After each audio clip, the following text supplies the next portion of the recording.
right, let's dive in.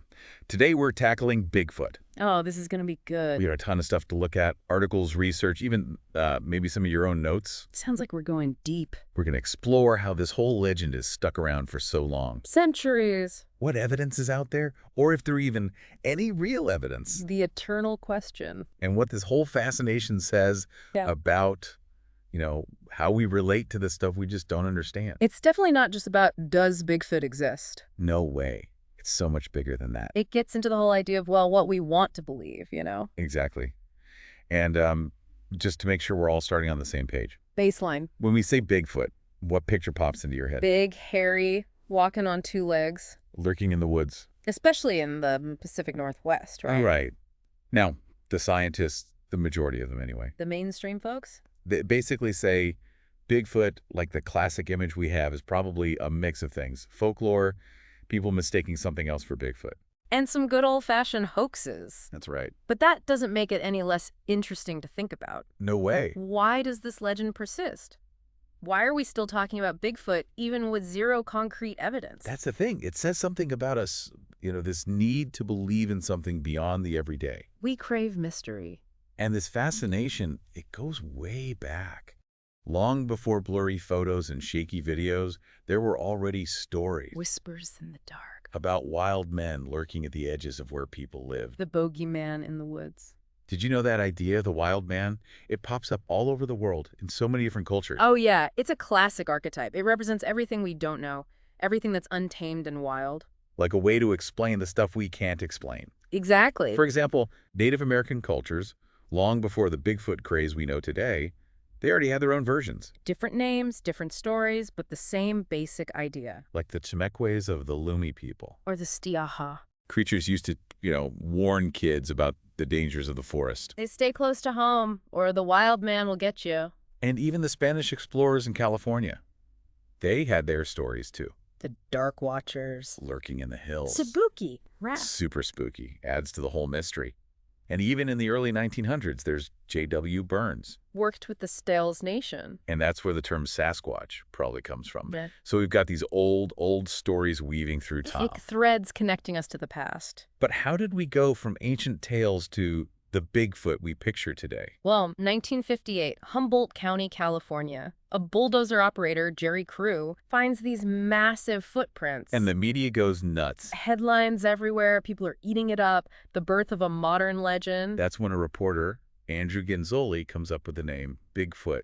And boom, it just explodes. Newspapers, magazines, then TV, movies. Bigfoot was everywhere. But, and this is a big BUT, those footprints Yeah. turned out to be a prank. No way. By Crew's coworker, Ray Wallace. Bigfoot hoax right from the start. Classic. But hold on, Wallace wasn't the first to pull this kind of stunt. Really? Oh, yeah. Decades before, there was Rant Mullins in his St. Helens Apes carving wooden feet, stomping around to scare people picking huckleberries. Wow. So it's like fake Bigfoot evidence was there for the beginning. Adds another layer of intrigue, doesn't it? Absolutely. And speaking of intrigue, You're going to bring up the Patterson-Gimlin film, aren't you? I am. That shaky footage from 1967. That big, hairy figure just strolling across a clearing. Iconic. Totally iconic. It's become like the image of Bigfoot in so many people's minds. But that film has been picked apart, analyzed, debated endlessly. And a lot of experts say it could very well be a hoax. The way the figure moves, the quality of the film, there are definitely some red flags. So even with something that seems so, visually compelling, we got to stay skeptical. But the film isn't the only physical evidence Bigfoot fans point to. There's also those giant footprint casts, some collected by researchers like, Jeffrey Meldrum. yeah, Jeffrey Meldrum. He's an anthropologist. And he's got a whole collection of these casts. Some even have, like, those tiny lines and patterns, the dermal ridges. Like fingerprints? Exactly. And Meldrum says those details, they couldn't have been faked. Interesting. But I've also heard skeptics say even those detailed prints could be fake, right? That's the thing. It's so hard to tell what's real and what's a really good hoax. It's a challenge that Bigfoot research has always faced. Okay, so maybe footprints aren't enough? What about DNA? With all the science we have now, surely we could get a definite answer right. You'd think so, but that's where it gets even trickier. How so? Well, in 2014, Oxford University did the study. They looked at 30 hair samples, thought to be from Bigfoot-type creatures. Yeah. And guess what? What? All but one were from known animals. And that one primate hair. Don't tell me. Wow.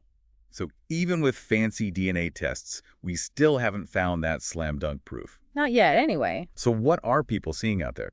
If it's not Bigfoot, then what? That's what we're going to get into next. We'll look at the other possibilities, from mistaken identity to the psychology of why we want to believe. Stay with us.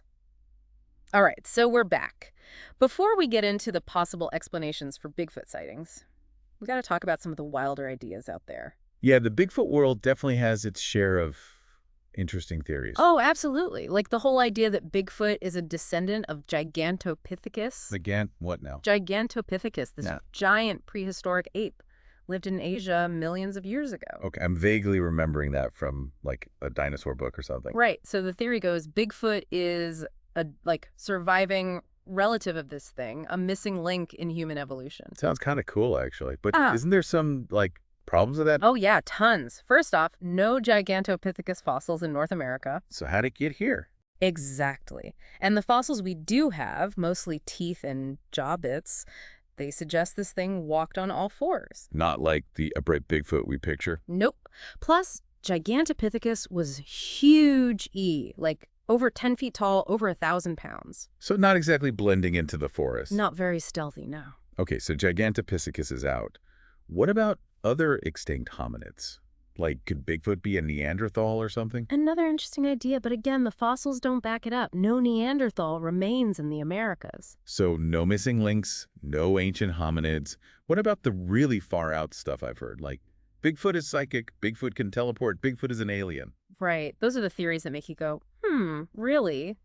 While they're fun to think about, there's zero scientific basis for them. Yeah, they seem more like, people wanting to believe in something truly extraordinary, even if it means bending reality a bit. Or a lot.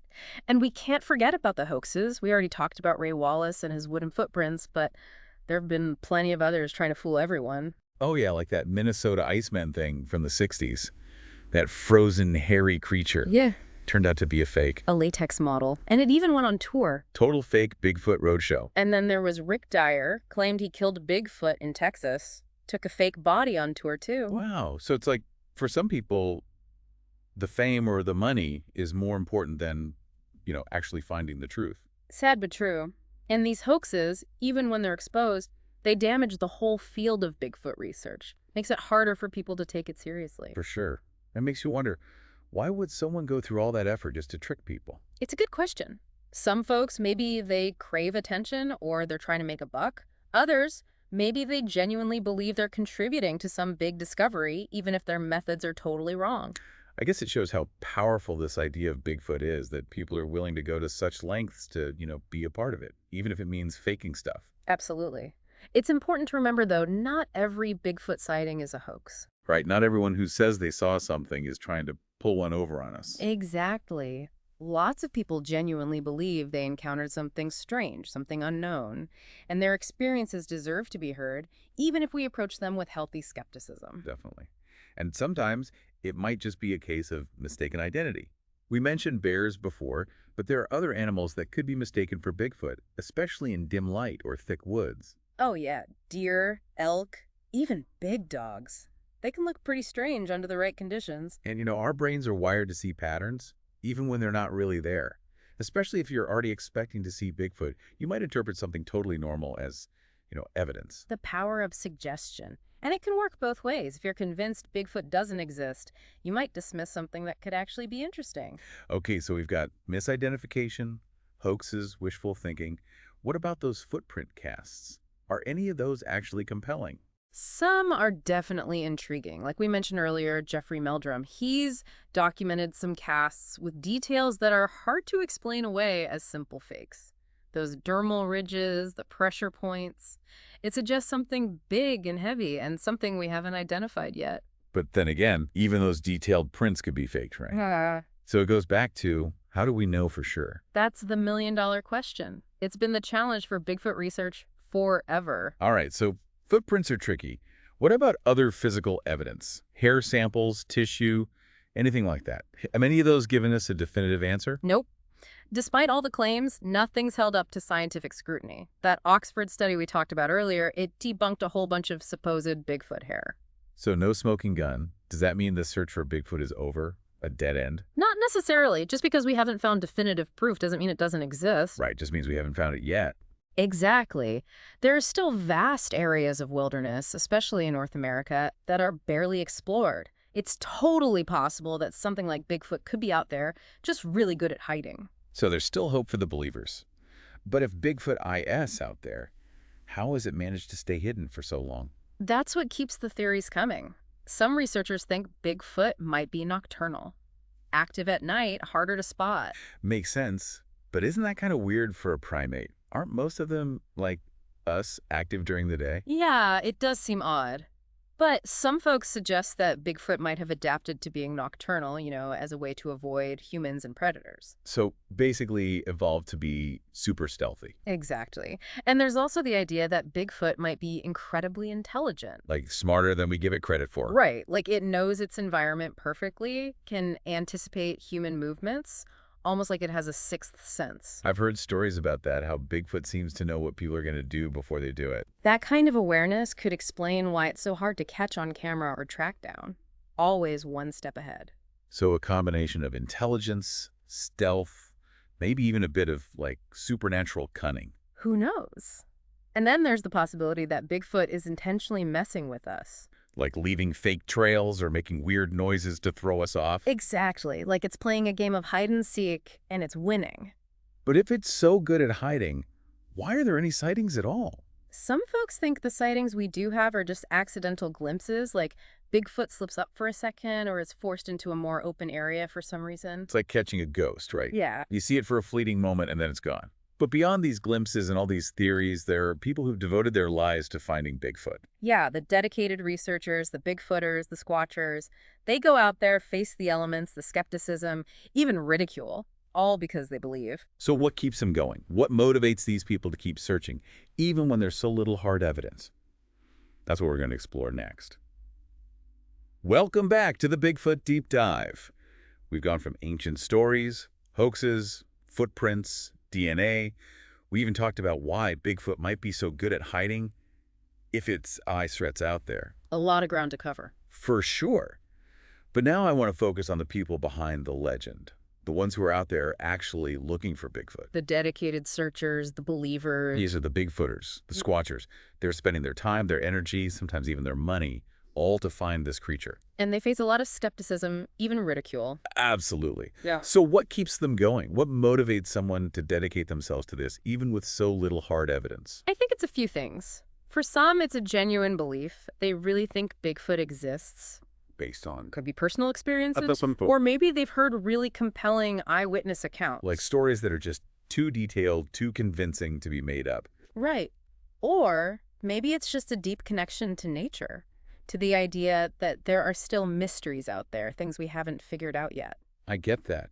There's something romantic about the idea of this big, powerful creature existing right under our noses, like hidden in plain sight. It appeals to our sense of wonder, right? Yeah, There's got to be more out there than what we already know. definitely. And for some people, the search itself becomes the thing. It's not even about finding Bigfoot. It's about the journey, The thrill of the chase. trying to solve a mystery that stumped people for generations. Pushing the boundaries of what we understand about the natural world. Plus, there's a strong sense of community among these Bigfoot researchers. A lot of them are part of groups, organizations. They go on expeditions together, share their findings, support each other when the outside world is, rolling their eyes. Like a whole subculture, united by this shared passion. Exactly. And it's not just about finding Bigfoot. It's about the friendships, the shared experiences, the feeling of being part of something bigger. And I think there's something else, too. Something that maybe gets overlooked.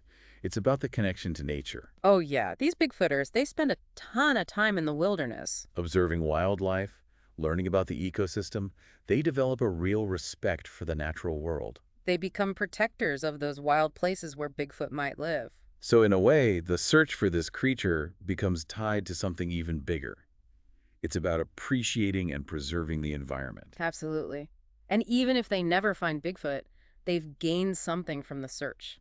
a deeper understanding of themselves, their place in nature. And the importance of protecting these wild spaces. For everyone, not just for Bigfoot. Right.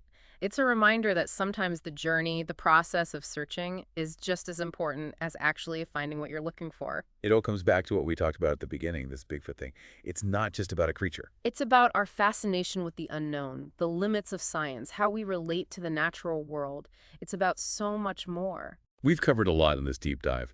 Folklore, hoaxes, evidence, the psychology of belief. We've explored a lot of different angles. And hopefully we've given everyone listening some new things to think about, some new questions to ponder. And who knows, maybe someday someone will find that one piece of evidence that solves the mystery once and for all.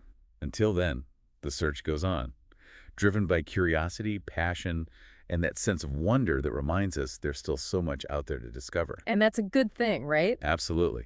So, on that note, we've reached the end of our Bigfoot deep dive. Thanks for joining us on this exploration. We hope you'll keep that curiosity alive, keep asking questions, and never lose that sense of wonder. Keep searching, keep exploring. Until next time.